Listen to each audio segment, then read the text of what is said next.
Hello, નમસ્તે, welcome to my channel amazing Aradhana. આજના આપણા જીવનમાં એક પ્રશ્ન છે ને એ ખૂબ જ મહત્વનો છે. કયો છે એ પ્રશ્ન? જાણો છો? એ પ્રશ્ન છે કે તકલીફથી દોસ્તી કેવી રીતે કરવી. હવે આ પ્રશ્ન સાંભળતા જ છે ને આપણને અઘરો જ લાગે, કેમ કે કોણ હોય કે જે તકલીફથી દોસ્તી કરવા માંગે? કોઈ નહીં. પરંતુ વિચારો કે આપણા જીવનમાં જે કંઈ મોટા અનુભવો કે આપણને જે કંઈ શિક્ષા મળી છે એ ખુશીમાંથી મળી છે? નહીં. અસલી અનુભવ, અસલી શિક્ષા એમ કહી શકાય કે તકલીફમાંથી જ મળે છે, દુઃખથી જ મળે છે.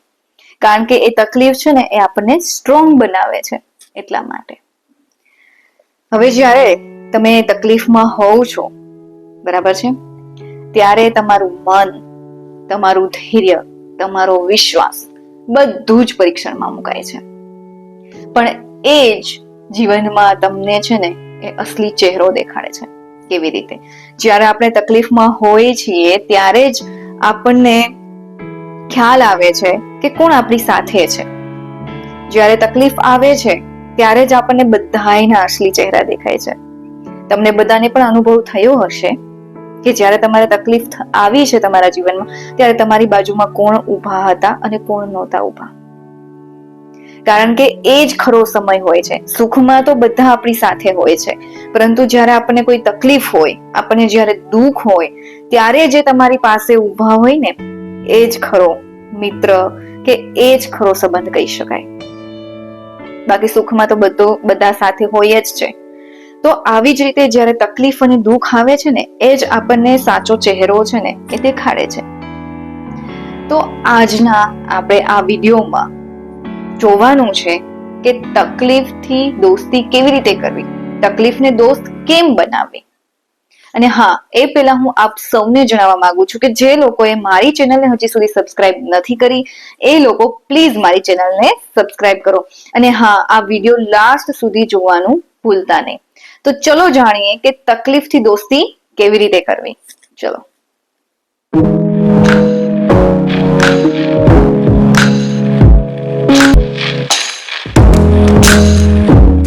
હવે તકલીફને દોસ્તી કેમ બનાવી, દોસ્ત કેમ બનાવી? તો એમાં સૌથી પહેલો પોઈન્ટ આવે છે કે તકલીફને શત્રુ નહીં, માર્ગદર્શક સમજો. જ્યારે પણ તમારા જીવનમાં તકલીફ આવે છે ને ત્યારે એ તકલીફ છે ને તમારો નાશ નથી કરતી, પરંતુ એ તમને બનાવે છે, એ આપણને બનાવે છે. કારણ કે છે ને તકલીફ એ આપણને સ્ટ્રોંગ બનાવે છે. તકલીફ આવે છે ત્યારે આપણે એ તકલીફમાં આપણે આપણા સ્વભાવને કેવી રીતે રાખીએ છીએ, એ તકલીફમાંથી બહાર નીકળવા માટે આપણે કેવા પ્રયત્નો કરીએ છીએ એ બધું મહત્વનું છે. એટલે એ તકલીફ જ આપણને બનાવે છે, ત્યારે જ આપણને સફળતા મળે છે.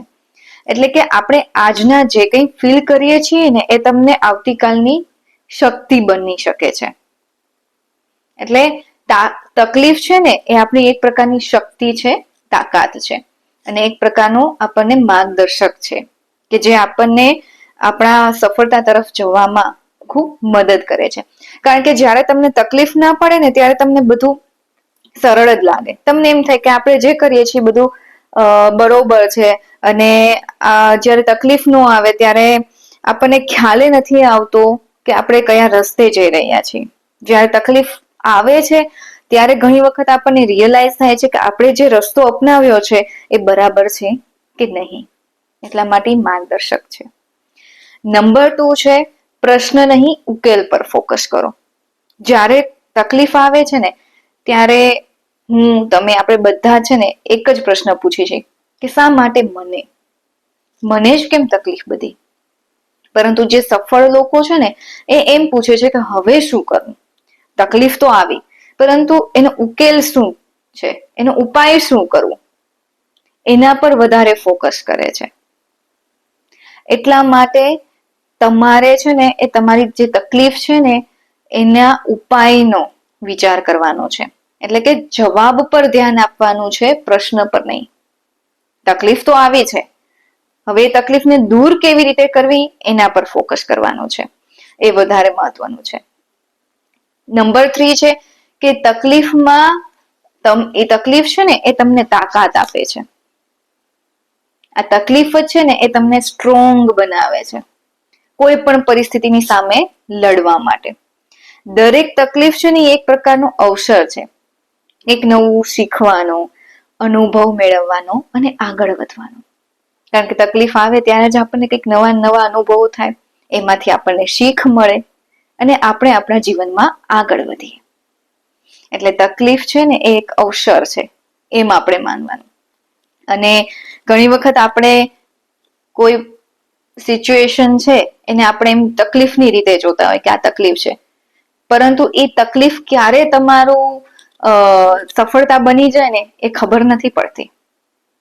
એક પથ્થર છે, એ પથ્થરને તમે જોશો તો તમને રસ્તો બંધ લાગશે, અને એ પથ્થરને તમે જોશો તો એ પથ્થર તમારું મંચ પણ બની શકે છે.